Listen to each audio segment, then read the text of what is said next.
Les soft skills sont-elles réellement possibles dans une entreprise qui veut être performante? C'est une vraie question que je me suis posée après avoir, ces dernières années, accompagné de nombreux dirigeants ou groupes de dirigeants qui aspirent à un mieux-être dans leur propre qualité de vie, pour leur santé, mais aussi au sein de leurs entreprises, aimeraient aller vers plus de QVT et de bien-être pour leurs collaborateurs. En tant qu'experte du corps, actrice de théâtre physique, je suis amenée à inviter ces personnes à reconnecter le corps pour se sentir mieux dedans.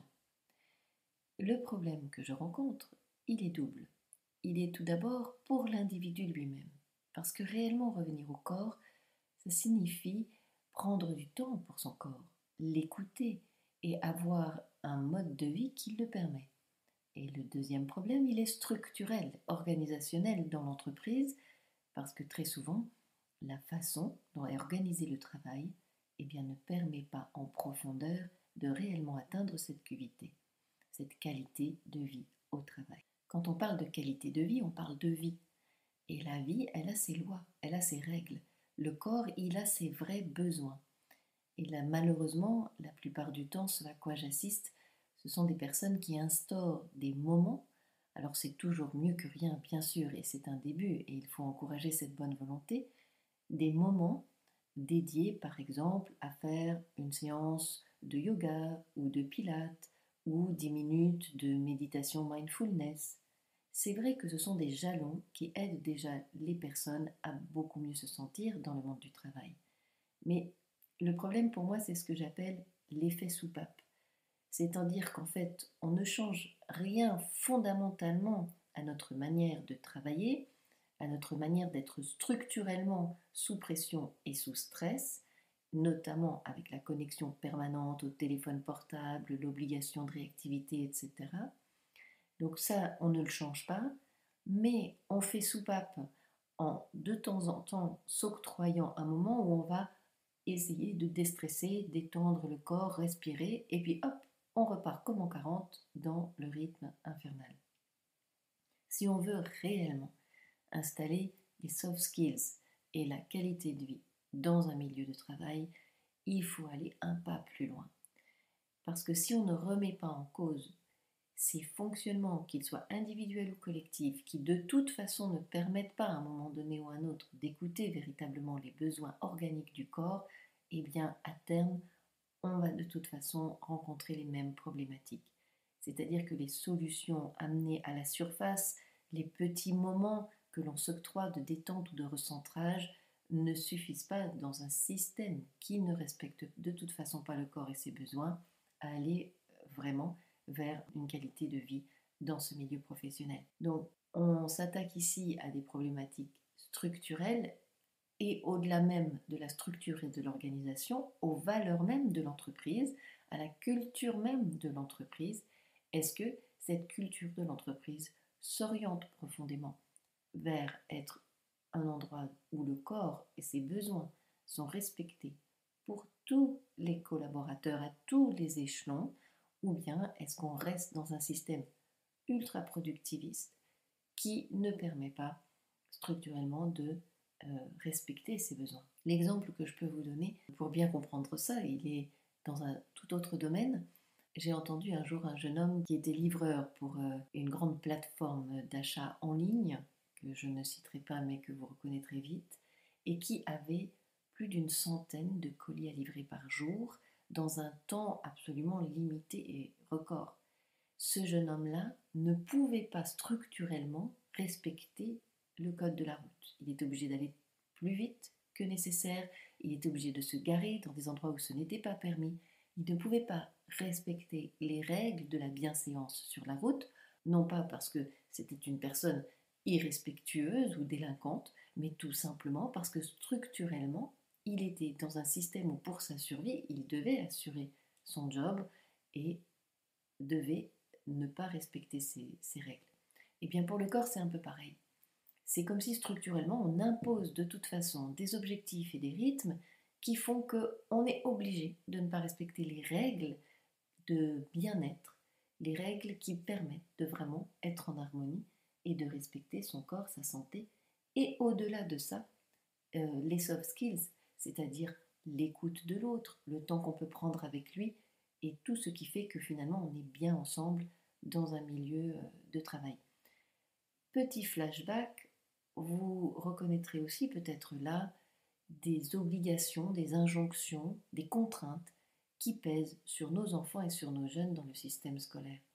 Quand on dit respecter les besoins organiques du corps, c'est très vite qu'on nous en fait perdre la possibilité et qu'on instaure l'habitude de sacrifier finalement ces besoins à l'obligation de travail, de devoir, à l'obligation scolaire. L'éducation nationale est ainsi construite que les programmes surchargent tellement les journées des enfants avec les transports, les devoirs à la maison le soir, le fait de rester assis toute la journée sur une chaise la plupart du temps, eh bien, très tôt, on instaure une façon de fonctionner par rapport au corps qui ne le respecte pas. Le corps a besoin d'être en mouvement, il a besoin d'un certain temps de repos, il a besoin d'une variété d'activités, pas que assis et faire travailler l'intellect, mais aussi faire travailler le corps dans toutes sortes d'activités créatives, manuelles, etc. Donc, on perd très tôt dans notre éducation, essentiellement par la façon dont fonctionne le système scolaire, cette habitude de respecter réellement les besoins du corps, de suivre ses élans à lui et son rythme à lui. Le rythme qui est imposé aux enfants et aux jeunes dans l'éducation va à l'encontre du respect de la vie. C'est pas pour rien qu'il y a aussi beaucoup de jeunes qui en prépa dépriment, lâchent, ou qu'ils peuvent avoir des soucis d'addiction à des médicaments ou à des boosters pour aller plus vite et réussir à tenir bon dans les études, etc. Globalement, tout le système éducatif n'est pas construit comme ça. Donc, c'est pas étonnant que derrière, notre système de travail, notre milieu professionnel, soit construit sur le même modèle. On répète ce qu'on a appris, c'est tout. Alors, vous allez me dire, c'est un gros challenge que de remettre en cause tout cela, tout ce sur quoi nous avons bâti nos compétences, notre économie, notre éducation pour arriver à avoir les postes et faire tourner cette économie.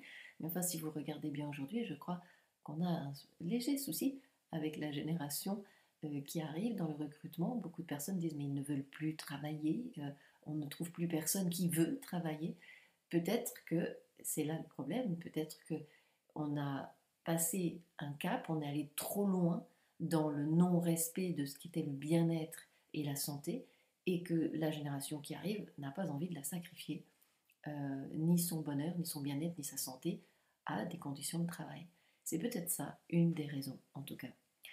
Pour en revenir donc aux soft skills en entreprise, pour regarder la question, le premier angle, c'est l'individu lui-même.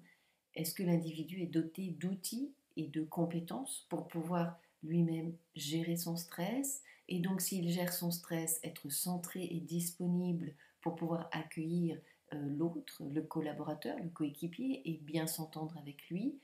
Et sur un plan structurel, est-ce que l'organisation même du travail permet justement à chacun d'avoir ce temps organique, ce temps nécessaire pour pouvoir mettre en œuvre sa propre créativité, sa réflexion, aussi gérer ses erreurs, ses défaillances ou ses questionnements pour pouvoir grandir sereinement au sein de l'entreprise.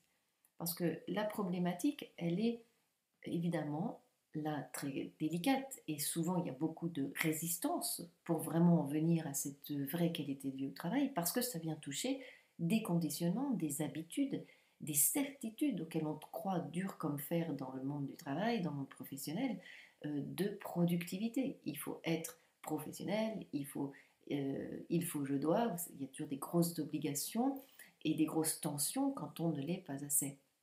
Et on arrive parfois à même des personnes qui vont sacrifier leur santé jusqu'au burn-out, ou bien qui vont tenir bon grâce à des, comme on en a pris l'habitude dans les études, grâce à des addictions avec des choses qui nous boostent, ou alors vont tenir bon professionnellement, mais vont avoir tout un autre pan de leur vie. Ça peut être leur relation, ça peut être leur corps justement qui est sacrifié, qui est en surpoids ou qui est en tension, etc. Donc, si on veut arriver à une vraie qualité de vie, il faut remettre en cause ce rythme.